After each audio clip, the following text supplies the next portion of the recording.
I can't tell you how flattered I am that this many people braved this much heat to be here today. I really, if this were a 4 credit course, I would give you credit and let you leave because I, I just really do appreciate coming.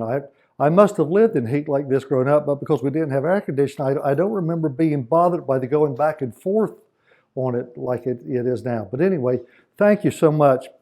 Have you ever heard the expression, if you've got something important to do, to assign to be done, get someone who's real busy to do it because they will make time for it. I want to give you a little personal instance to that. In the late 1980s, around 1988, I came across a journal of the very first Mormon missionary that came to Carteret County in 1898 and 97 and 98 at Harkers Island, Shackford Banks. And I became very interested in it, and I prepared some remarks that I gave at a talk that was attended by one of the general authorities of our church from Salt Lake that was there. And afterwards, he asked me, he said, I need you to write this down. That would be an interesting story. Now, at that time, I was bishop of the local Harkers Island church, which made me sort of like the pastor. I had all the pastoral responsibilities for 400 people, but I also had a wife and 6 children, and 5 of them were in school at the time. And I was working for Atlantic Veneer Corporation as head of the plywood department, and our hours were from 7 till 5 each day and 1 Saturday each month. I was about the busiest I've ever been in my life. But within less than a year, I was able to put everything together, and that was before the days of desktop publishing where it was in its infancy. But I did have, there was the initial word processor. I was using WordPerfect 4.1, if some of you may recall that, and I was able to get it published. Now let me just jump ahead a little bit. In 2007, Susan and I were coming home from a trip to visit family out west, and we had spent the night before at Yellowstone, and then we went to Little Bighorn that morning. And then on our way to the South Dakota, we were going through Montana and Wyoming. I started thinking about some stories that I hoped would not die with the people who remembered them. And I started writing a little bit of an introduction, and I was figuring that was in 2007. By the end of the year, I had told Karen, I need to do a book. I even talked to her about maybe even getting branded by music, about some stories and stuff from the island. That was in 2007. I retired at the end of 2016. I don't have anywhere near the responsibilities I had when I was writing that first book. In fact, I can basically do anything I want with my time now. And I've had this book finished Karen read the final draft 2 years ago. And I've got so much time, I don't have time to do anything with it. So anyway, the book is basically, this is from chapter 3 of the book, and I call it, it's been so long since I looked at it, that's the Stories and Their Tellers. I try to give in fact, I want to give you a little bit of the introduction, but before, these are a couple of the literary passages that I used as my inspiration, and I hope that they will mean something to you as I tell my stories. One is from Wendell Berry, an author that tells stories similar to some that I'm going to be telling today. And he said, he's speaking about funerals where he lived. He said, they were rememberers, carrying in their living thoughts all the history that such places ever have. I listened to them with all my ears and have tried to remember what they said, though from remembering what I remember, I know that much is lost. Things went to the grave with them that will never be known again. And I think about that. My daddy used to say he had more dead friends than live ones. And when I go, I'm much more at home at Virgin Bay Cemetery at the names and stuff and the pictures that come to my mind than I am going to Billy's or to Dollar General on the island. I feel much more at home there. Secondly, this is from, most of you would not have heard of this, from a guy named Claude Brown, not the one from Marshallburg. This guy grew up in Harlem in the 1950s, and he wrote an autobiography called Man-Child in the Promised Land. And it was a collection of stories that he had witnessed growing up in Harlem. And this I could relate to. I could go out in the street for an afternoon and I would see so much that when I came in the house, I would be talking and talking for what seemed like hours. My father would say, boy, don't you stop that lie. Why don't you stop that lying? You know you didn't see all that. You know you didn't see anybody do that stuff. But I knew I had. And that was sort of like what being a child on Harkers Island and around a community that was, every house had children in it, so that Christmas was so exciting because you had to visit 20 houses on Christmas morning because everybody had Christmas. There were toys for Christmas. And then finally, I want to mention this. In 1876, it's important in American history because it's the end of Reconstruction. Supposedly the North retreated from what they had tried to do to reorganize the South after the Civil War. And the South, in the words of some historians, was redeemed by the former planter class. And that led to what eventually would happen in the next 50 years, which was very ugly as a part of American history. Mark Twain hadn't been home for over 20 years at Hannibal. He'd left during the Civil War, made his way west, and became a famous writer. But he went to Minneapolis, Minnesota, and took a steamboat all the way down the Mississippi, but was so moved by what he saw in terms of how blacks were treated that he headed back north and stopped off at Hannibal for a while. And it was after having visited there that he began writing Huckleberry Finn. A humorous story, but if you read it closely and you remember it, the most important line in it is, I think, when Huck says to himself, all right, then I'll go to hell.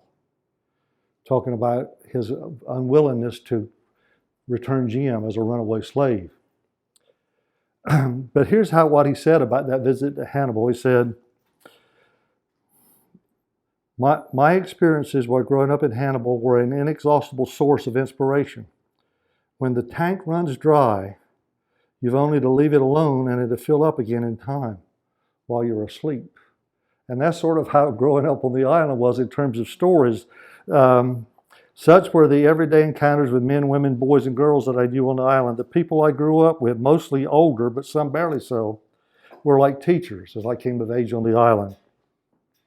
It was in the years before, a few years before television began to dominate all types of morning or especially evening entertainment. And so evening times were passed sitting in company and telling stories. And the older you were, the more right you had to tell. So for young people, you just sat and listened. And some people endured it. I savored it. I remember going to bed and thinking about those stories, and I can still hear them playing in my mind. They could have been tedious in terms of the lessons they taught, but because you learned them in some context, you realized it was sort of an outline of life. There's an introduction I write for the book, but I would just say this. Beyond the jargon of the everyday waterman were a myriad of stories about life itself, about families and friendships, about dealing with ups and downs of day-to-day living. They explained to me and my other classmates how the wisdom and foibles of our recent ancestors, I'm going to talk more about foibles than wisdom today, already solved many of life's mysteries. I need to only be patient enough to listen and remember. That is most likely the reason that from my earliest years I became fascinated with the seemingly endless tales. And this is the point. Some of them were told so often and were so well learned that you didn't have to tell them again, you just had to mention them. It's like when. And when you said the name and the circuit, you didn't have to tell it again. Everybody knew the point that you were trying to make in there. One final note, and I'll get started. Trying to weave them into this is from the introduction to Huck Finn that Twain himself wrote. Trying to weave this into a coherent narrative with a beginning and an ending recalls the maxim which Mark Twain with which he introduced Huck Finn to the world. Quote, persons attempted to find a motive in this narrative will be prosecuted. Persons attempting to find a moral in it will be banished, and persons attempted to find a plot in it will be shot. There is no there is no noticeable plot to the stories. I've chosen them randomly, but I've chosen them because I think they tell something about the life and the attitudes and the temperament of the people that I grew up with on the island. I'm going to start with a story about my uncle Telford Willis and one of the island's most famous people, Brady Lewis, who was the developer of the Harkers Island flare. My uncle Telford had been born in 1898 on the banks, but moved in 1900 with everybody else to the island. Didn't remember living on the banks, but he lived there around the midpoint of the island, more, I guess, closer to Red Hill, wouldn't you say, Karen? At the foot. At the foot of Red Hill. And he was a fisherman with the Lewis crowd, McKinley and another group of Lewises, although he had a Lewis who was a sister, but he was married to a Lennoxville Lewis. Anyway, he had been a fisherman all of his life. And he had fished with other people and then fished in little boats. And finally, late right after World War II, he had enough money to got Brady to build him the fishing boat he'd always wanted. It was a 36-foot, it was going to be a 36 trawler with a small, what some people would call a cuddy cabin, without a pilot house, but it had a round stern, and Telford had seen in his mind exactly what he would want, and he'd go see Brady every day to make sure Brady was building her the way that he wanted her built. And finally, Brady got a little bit frustrated with him and said, one more thing. Telford was always fascinated in going real fast in boats. On Harker's Island, Saturday was the day you went to town being Beaufort, and it was just tradition that you'd race there and you'd race back. And my daddy didn't care if he got beat. We never went faster that the boat would get out on sea. But Telford and other people, it was a matter of character to them that somebody beat them coming back and forth. So Telford was always telling Brady what he wanted to do in terms of dead rise and flare and other things, and how far to put the prop back or the engine forward. So finally, Brady got frustrated. He said, "Teff," that was what I called him. "I got to ask you now. You got to leave me alone. Now tell me, do you want her to go fast, or do you want her to go fishing?" Teff thought for a moment and he said, "I'll tell you what. You make her fast, and I'll fish her the best I can." Now, one more story from Telford, and I'm going to get back to Brady in a moment. Karen, I know you've heard this so many times, but that doesn't mean that it's not true or fascinating. Looning was big on Harker's Island. If you've ever heard that, it's actually true. From March to May, loons did and still do fly along the shore of the island, mostly from west to east at about the tide line where it gets a little bit deeper. And there would be bait fish on the line, and so it would be like a fusillade of an army there waiting along the shore for loons to go along. And I would be awakened in the morning by the sound of boom, boom, boom, boom, boom along the shore, especially in April, but from March into May. Well, on this day, the tide had made real high. And so the loons were a little bit farther out, and everybody was on the shore. They used a lighter shot for the loons because they didn't want to damage them too bad. When they just enough, they had learned by experience just what size shot to use on a 12-gauge gun to get this loon. Well, this morning a loon had flown off, and as soon as he got to Red Hill, people started shooting at him, and they would shoot him, but the feathers would fly, but the loon would keep flying because he was just a little bit too far offshore for it to kill him, to penetrate the skin. Well, it finally Telford watched it, and it was like cannons going off and stuff. When Telford got him in his range, and he fired at him, and the feathers flew again. But the loon kept right on flying. Telford was so frustrated, he raised his fist and said, "Fly, Daniel, you may live now, but you'll freeze to death this winter." At the other end of the island was where the Rose crowd lived. That was the Rose crowd boat builders, but also George Rose's crowd. George was originally from Atlantic. He married a Scott girl from Orchardburg, but they moved to the island. And it would be Cletus and Hallis and Telford and Dallas and that crowd of Roses. Well, Dallas Rose was next to the youngest of the boys. I'll tell you about Cletus a little bit earlier, but Dallas was famous for being the hardest working fisherman on the island.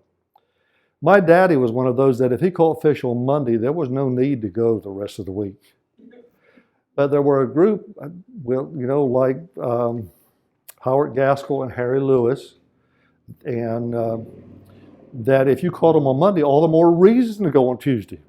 Because Daddy thought, if you got your bills paid, what do you want more money for? Johnny, are you from Williston? No. I'm from Newburgh. I thought you remind me of someone I knew growing up named Johnny Willis you could pass for him. Okay. Anyway, Dallas had the reputation of being the longest, hardest working fisherman. He was the first one out every morning. He was the last one every night. One of the things that fishermen did in the days before fish finders was you would try a sign. You know what I'm talking about, Chris? You'd put out, let's see, if you're in 50 feet of water, you'd put about 60 or 70 yards, 60 or 70 feet of a net out and let it sit for a while. And at the end, which would have been on the bottom, pull it up. If there was a few fish in there, well, that means you will put out the whole net in there. Sometimes it would come back what we call sheeted. When it was 10 feet out, you could still see the silver coming up out of the water. But anyway, you try a sign for about 50 or 60 feet of net, but not Dallas. Dallas would try a sign with 1,000 feet. In other words, so if he hadn't got anything, you were still another hour pulling the net back in. So he was known as being the hardest fisherman, first one out, last one in. For that reason, the only ones who would go with him were his own sons and family. I mean, his oldest son, James, got too old to go with him. He enlisted one of his sons-in-law to go with him. And on this one October day, as they were heading in, he said it was right after 10 o'clock. Everybody else had been in October. The sun goes down pretty early. Tries to get in before sundown to get to the dock. And about 10 o'clock, they were coming in, and they were coming into his landing and approaching his mooring. Now, they didn't go to the dock. You used a mooring, which had a buoy on it that you would the boats were always straight drive. You didn't have a transmission. You couldn't put her in reverse or even neutral. You just had to gauge when to turn her off and point her toward that mooring. And so your mate, in this case, his son-in-law, was on the front with his arm over the side, getting ready to get that mooring. And as Dallas got it just right, and he picked up that mooring. Now he's walking along the gunnel and goes by the pilot house, and Dallas sees him, and there's tears coming out of his eyes. And Dallas looked and said, "Lester, why in the world are you crying?" He says, "We're home." And Lester said, "Yeah, but that just means in 2 hours we got to go again." By the way, Dallas's boat is famous on the island. It was given this name, and he finally had it painted on there. It was called the Wasted Wood, because he spent all of his time fishing and not on maintaining his boat. Now he had a brother, Cletus, who was, my brother was married to Cletus's oldest daughter, Nola Dare. They called her Bright Eyes. If you ever knew her, you know why they call her Bright Eyes. She has the brightest eyes in the world. She was afflicted with polio when she was 12 years old and has been with crutches or a wheelchair ever since, but that hasn't affected her attitude or her outlook on life. And that was sort of like her dad, Cletus. Cletus was one of the nicest people.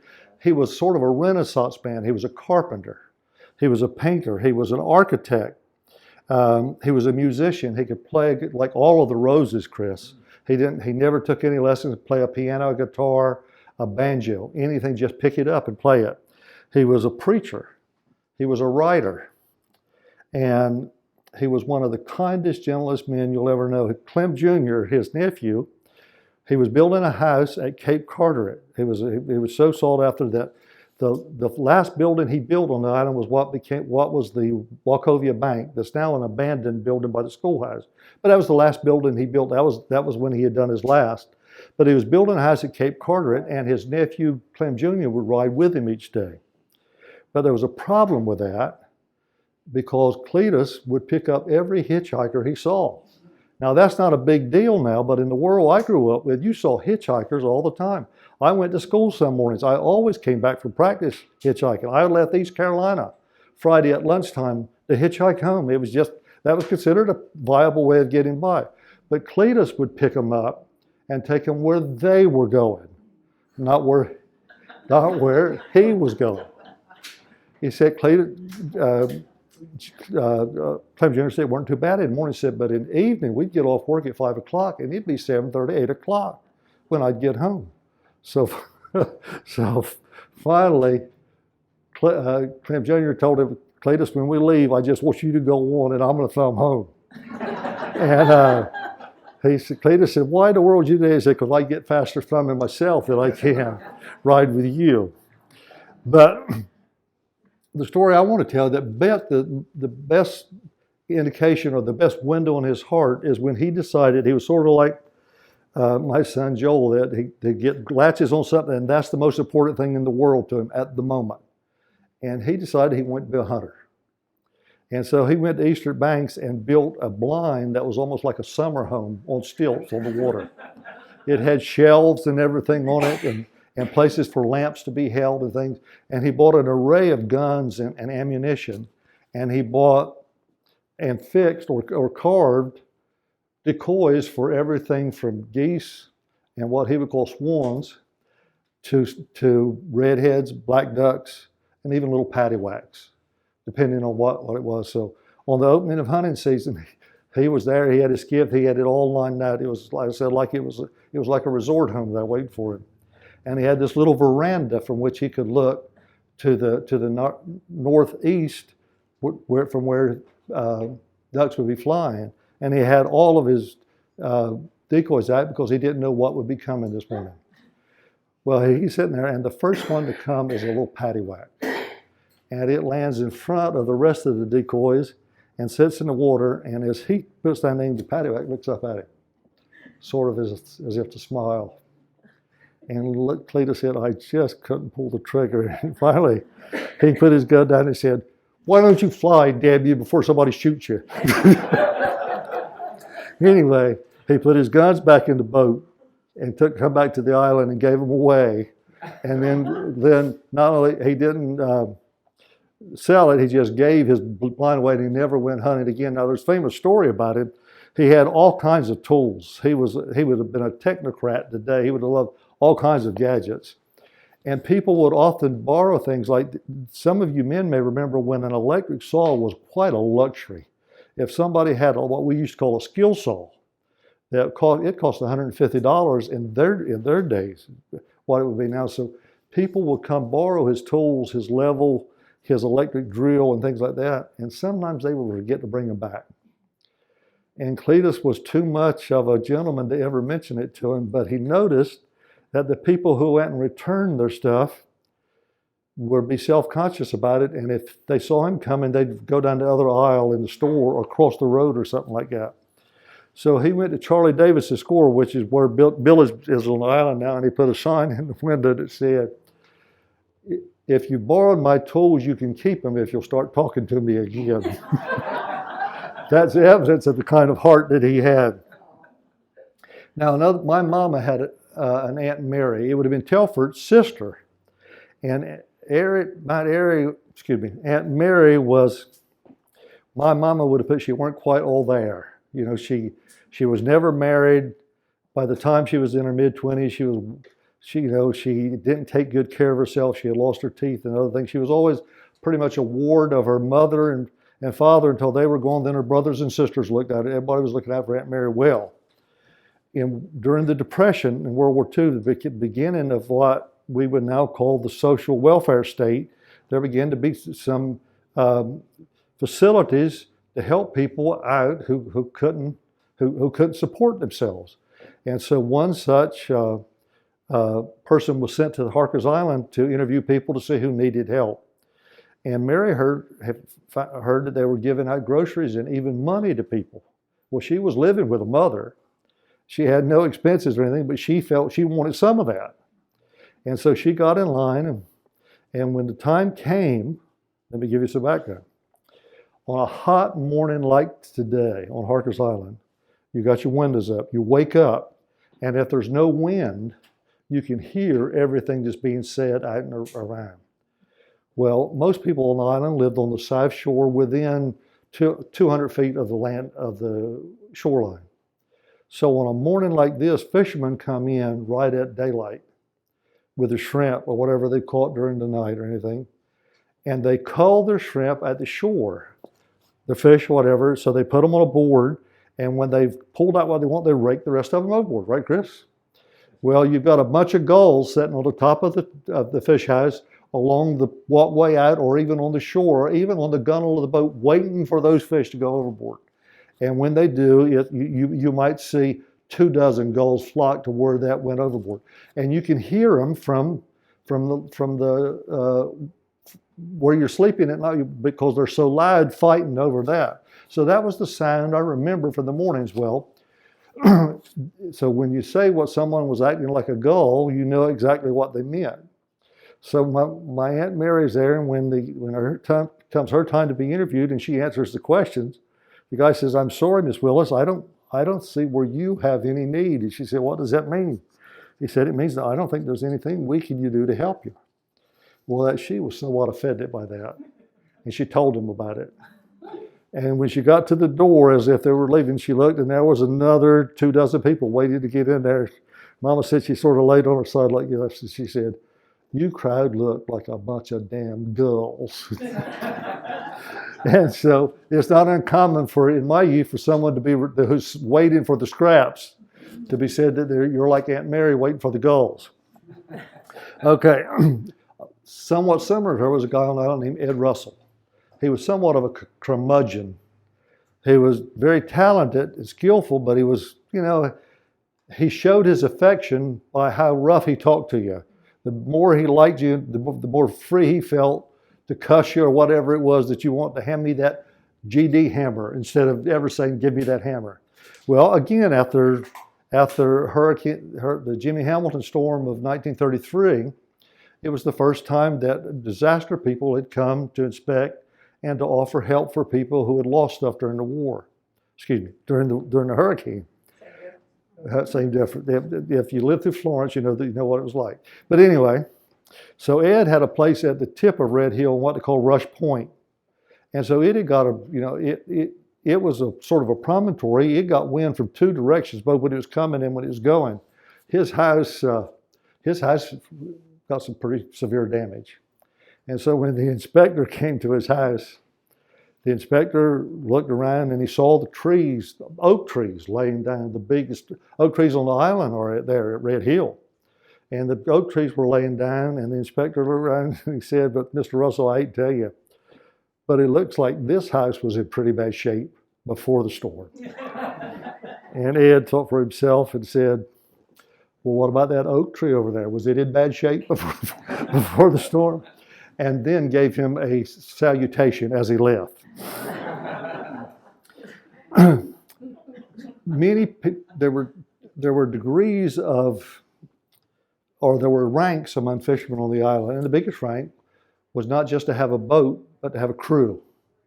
Lots of people had a boat that they worked with their family, but some of the biggest fishermen had one or two boats, and for long hauling you need at least two boats, and sometimes more, but you had a crew, sometimes half a dozen people that would go with you, and they were dependent. And then there was people I knew like Roscoe and Darrell and stuff on the island that they never had a boat. They spent their whole life just as a crewman.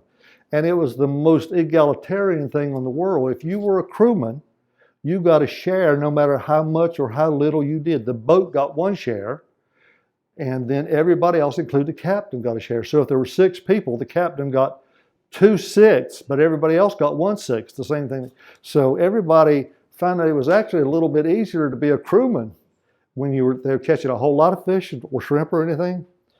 And so Calvin Rose was one of the most successful ones on the island when it came to the sink netting that was so prosperous for people on the island in the late 80s and early 90s. In November and all the way until after Christmas, croakers would school off of the Cape Point and all along the backside of the banks. And when you see a croaker, they'd say that's a quarter because they were paying 25 cents a pound for them. And some people were catching thousands of pounds each day of croakers. So one of my friends, who was actually my first cousin once removed, named Walter Callis, decided he wanted to go with Calvin Rose because Calvin was catching more than anybody. And he felt like he had an inside because his daddy and brothers and stuff were real close to Leslie Rose's crowd. And so he went to see Calvin one day and asked him, "Can I go with you fishing?" Well, Calvin didn't want to disappoint him, but he certainly didn't want Walter Callis to go with him. Because Walter Callis was known to not, basically, he would just sit on the gunnel when he was there just waiting for his share. So Calvin thought for a moment. He said, "Walt, I'll tell you what we're doing. You come to my dock tomorrow morning at 6 o'clock. And if the boat is still here, it means we're not going. And if the boat is gone, it means you're not going." So Walt said, "Thank you. All I want's a chance. I'll be here. All I want's a chance." That same Walter Callis, I can talk to him because his family. You can say, as long as I say bless his heart, it's okay. I can say anything I want. Walter Callis didn't get his Social Security card until he was in his late 30s because he had to have that to work on the ferry. And Hugh Solder had got him a job. I could tell you some stories about his job on the ferry, but that was how little integrated he was into the economy. Needless to say, he hadn't paid a lot of taxes in his life. In fact, I don't know that the federal government even knew that he was there, or the state government. But unfortunately, he was parked next to a boat building place on the island where the owner, who was not from the island, had gone on default and was way behind on his taxes. And so he was only maybe 2 or 3 houses down, and this was mobile homes rather than houses. One Christmas Eve, he wakes up, and early that morning, someone knocks on the door, and it's 2 men with suits on. And they hold something in their arm, a badge saying, "I'm so-and-so, I'm an agent for the IRS." And the agent is there to ask for where does the owner of that, he named him by name, where does he live? And it'd be very close. And Walt would have known, but Walt didn't wait for that. In just a second, he got thinking about what he had been. He had never paid taxes and all those things. But he looked at that guy, and rather than answer him, he said, "Why did you wait till just before Christmas?"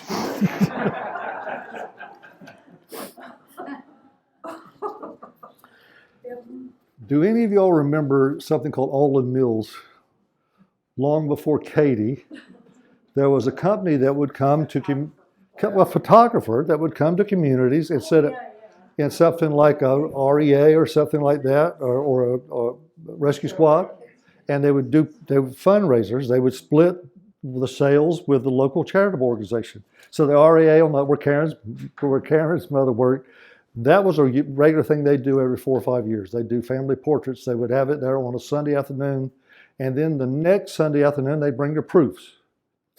Well, there was a lady on the island that she had her daughter that lived with her, and her daughter was a single mother, and they had 2 children, so it was she and her daughter and 2 grandchildren. They took the picture, and then the next Sunday she was lined up to look at her proofs with everybody else. And so when she goes in and she looks at the proofs, she's not all that satisfied. And she starts looking, she said, "But I want," and now this is the photographer guy there has got a line of 30 or 40 people waiting for him.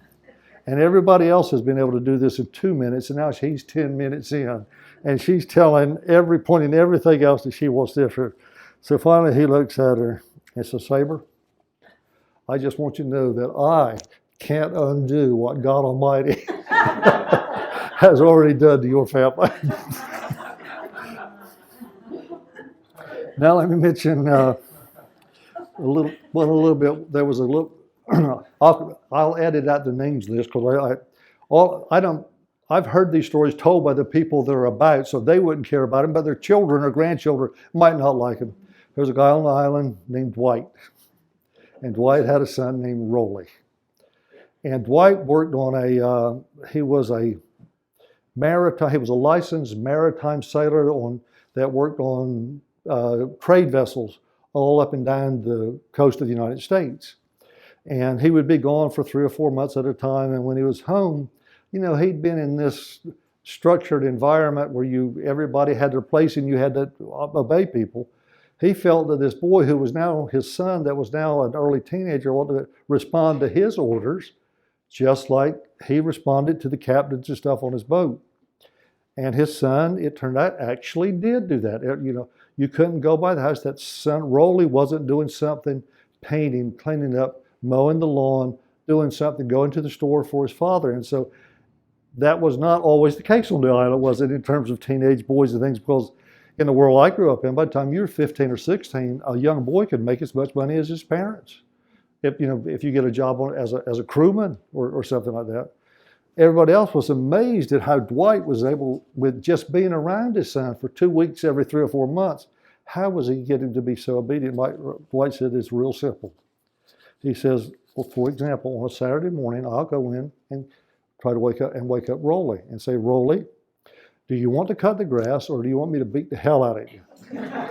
And then Rolly will go cut the grass. I say I let him make the decision.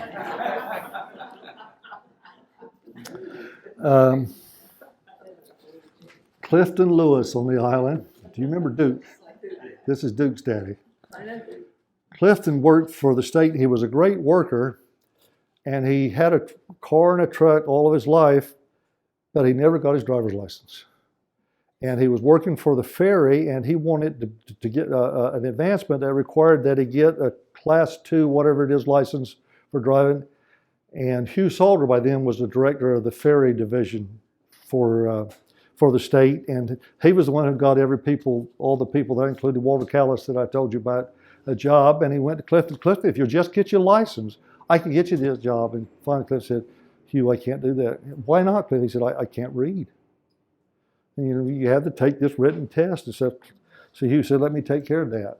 So a few days later, he said, Clifton, you go there, you ask for this lady, and you tell her, you give her your name, she's waiting for you. She's going to read the questions for you. You can take the test orally.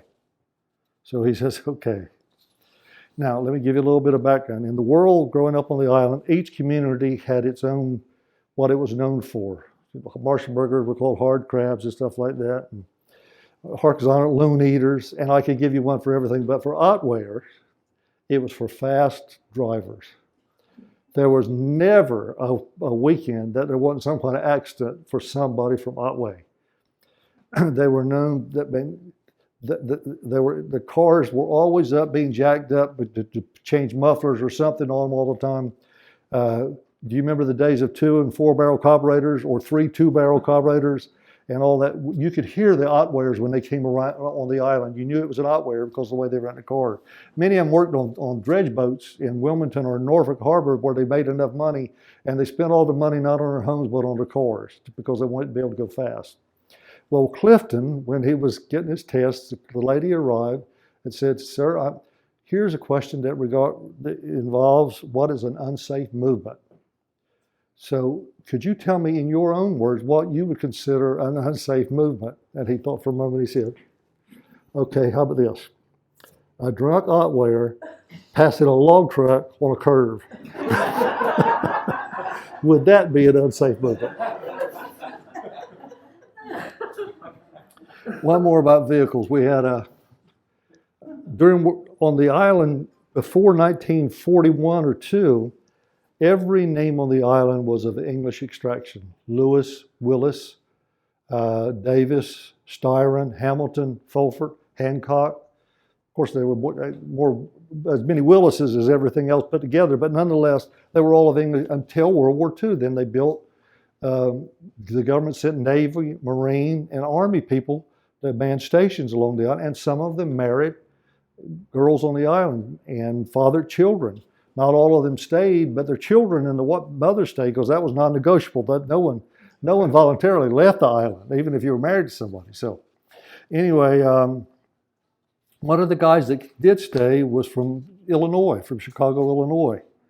And he had been in the motor pool in the Army, and so he got a job at the main service station on the island, which was RJ's, doing simple changing oil, changing plugs, rotating tires and things like that. RJ's was the first place on the island that had a air compressor that could lift the car off the ground. I remember when the word came about, everybody on the island went there to wanted to see air compressor or a machine that could, with a pipe, would lift the car up so you could get underneath it.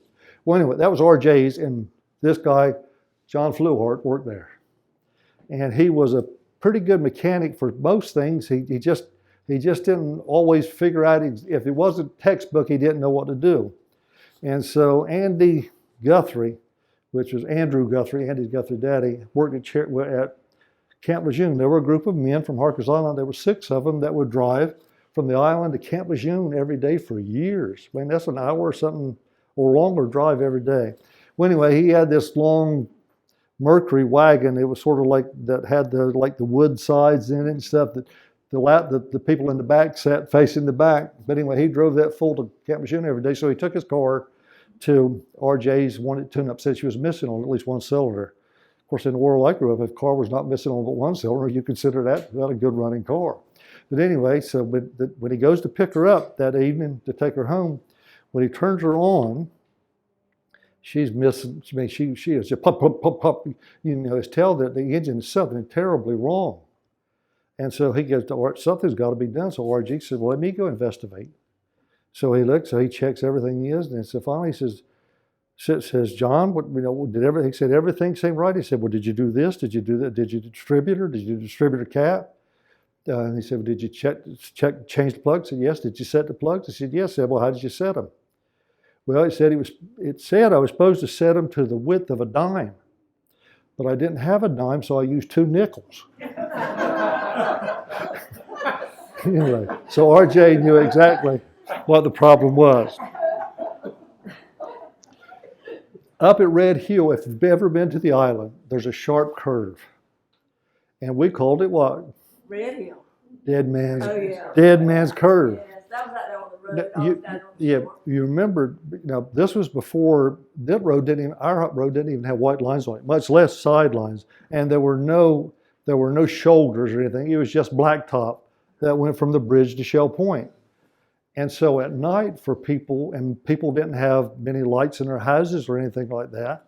So at night, it seemed all the time there would be accidents. Well, they called it Dead Man's Curve. Do you remember the song by Janet Dean, Don't Come Back from Dead Man's Curve? Well, we had our own Dead Man's Curve. Well, J.B. Brooks and his son lived very close to Dead Man's Curve. So they could hear the cars. When you slept without air conditioning, you could hear cars going by. You could especially hear a crash.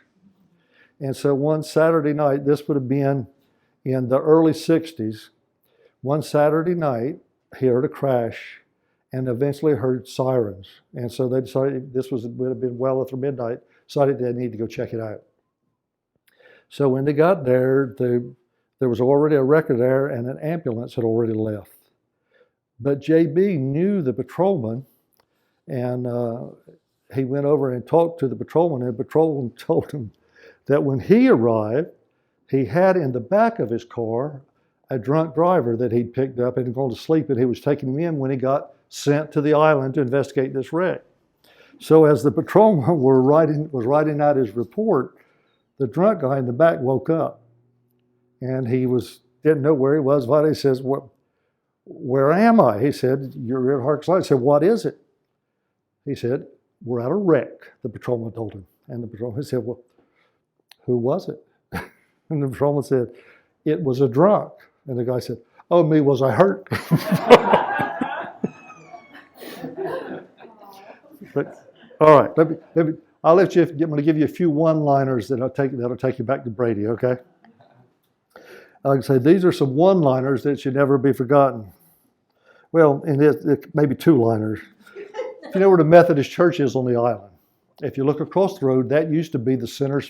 The downtown of the island was across the road, Carl's store. It even had a bowling alley. It had everything that you could want. Paint, carpentry things, Pepsis and Cokes, peanuts to go into Pepsi, Coke, or Dr. Pepper and things like that. So, and the Methodist Church, they did a wedding for Richard Paul. Those who knew him and loved him called him Icky Paul instead of Richard. And he was married there on a Saturday night. And it was a short service, and you walk out, the Methodist Church is what, 20 feet from the road? And Carl's store would have been 10 feet maybe from the road, okay? So he walks out of the church with his new wife beside him, and walks across the road and sits down to the counter at Carl's store with his new wife beside him, still dressed for the wedding. And Carl comes up and says, "What do you have?" He said, "I'll have a Coca-Cola." And he looks at his new wife and says, "You didn't want nothing, did you?" It's told of an island boy. This would have been Robert Earl. Do you remember him? He once reported to his friends that he'd wrecked his car. And when they asked him what had happened, he said, "I backed her headfirst into a ditch." Another Harkers Island boy was homesick while scalloping off Florida. This would have been in the late 60s. And got so homesick, they decided to hitchhike home. 4 days later, he got to Harkers Island, and he was asked, "What was the biggest town you went through?" He said, "Baltimore."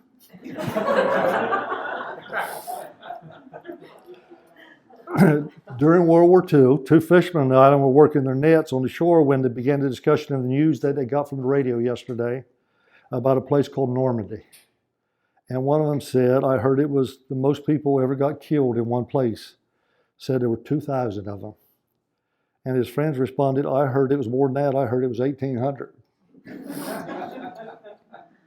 A Methodist church group went to New Bern to donate blood. There was a service project they wanted, and they, as a charitable thing. And afterwards, the pastor took the men who had gone to the Bern restaurant, which used to be, the high-priced one there. Took them all out, order anything you want from the menu. And trying to think whether I ought to mention who he was or not. But anyway, he looked at the menu. He looked at the menu and ordered his main entree and asked what to like. He said, I think I'll have some of those candied yams. And the waitress said, "Good choice." So she comes back and she places it in front of him, and then she's walking back by, "Is everything okay?" She asks Gilbert. She says, "Was everything okay? How did you like those yams?" He said, "Lady, I hate to tell you, that weren't nothing but sweet potatoes."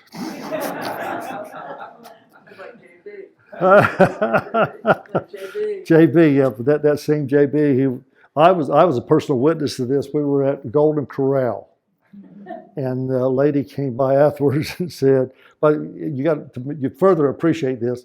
JB, like myself, was a member of the Church of Jesus Christ of Latter-day Saints of Mormon, and one of their prohibitions is on coffee. And so we were there, and afterwards a waitress came by and asked if we would like a complimentary cup of coffee. And Jake said, "I'll tell you, lady, I wouldn't want it if it was free." Here's the last one, and then I'll take some questions if you have it. Brady Lewis. Do you remember me mentioning him at first? Probably the most famous islander there ever been. Brady actually had to serve a several-month prison sentence in Raleigh on morals issues. I could tell you, we could spend another hour talking about some of Brady's moral-related issues. But anyway, at the end of his term there, Hugh Salter, the sheriff, drove up, who was a friend of the family, and drove up and picked him up at Central. And it was late afternoon, so Hugh said, "I'll tell you what we'll do. We'll go by the Velvet Cloak Inn, and I'm going to buy you a supper." Does that name ring a bell? Yeah. That was the top of the line there. And so they sit down, and the waitress comes, and they give them the coffee and everything, and she says, "Are you ready to order?" And Hugh ordered prime rib. And she looked at Brady and said, "Sir, may I help you? What would you like?" And he said, "I want 2 hot dogs." To which the waitress thought he was joking at first, and he finally said, "I'm sorry, sir. We don't serve hot dogs." And he stood up and said, "You mean to tell me a cafe this big ain't got 2 hot dogs?" Such were the yarns, illusions, and lies that were part of the daily life on Harkers Island when I grew up. There were lots more to tell.